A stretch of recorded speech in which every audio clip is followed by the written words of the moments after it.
My name is Peter Crino, and I'm currently professor and chair of the Department of Neurology here at the University of Maryland School of Medicine. I came here to Maryland in July of 2016. I've been serving as chair. My background is that I'm a clinician scientist, so I have an MD and a PhD. I did my MD at Yale, I did my graduate work at Boston University, and then I did my neurology residency training at the University of Pennsylvania. Stayed on to do a postdoctoral fellowship at Penn for 3 years, and then joined the faculty there as an assistant professor. I was there for 22 years, moved briefly to Temple University in Philadelphia to head up a Shriners Hospital Pediatric Research Center, and I served as vice chair of the Department of Neurology there, and then came here to Maryland. I'm a board certified neurologist. I'm also a fellowship trained epileptologist, so my specialty is epilepsy. The practice of patients that I have are individuals who have intractable epilepsy. That's to say, patients who don't respond to conventional medications and are often being considered for epilepsy surgery.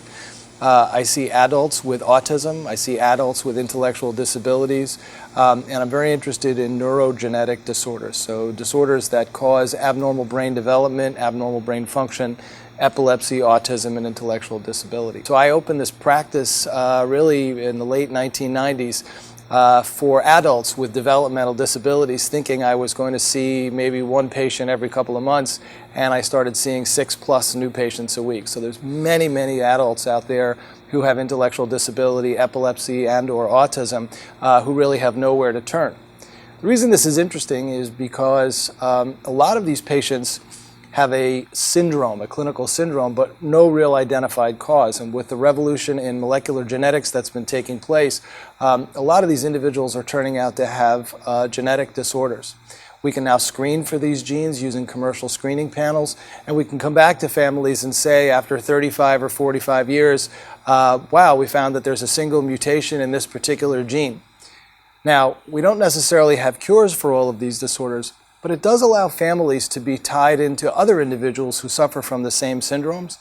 There are evolving clinical trials now for particular gene defects, so you can connect individuals to these clinical trials.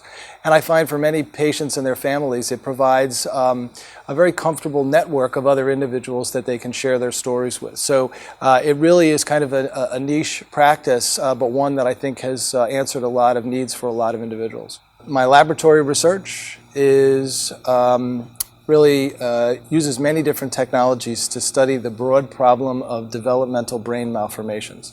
And so what we are interested in is the molecular and cellular mechanisms that cause the brain to not form correctly during fetal development. The clinical consequence of abnormal brain development is actually pretty significant. Most of these patients have severe and intractable epilepsy. Many of them have intellectual disability, and a percentage of them also have autism spectrum disorder. So the work really is looking at the molecular genetics of these disorders, trying to understand and identify specific genes that cause these disorders, and then also trying to use that information to understand potential new therapeutic pathways that we can use to treat these disorders.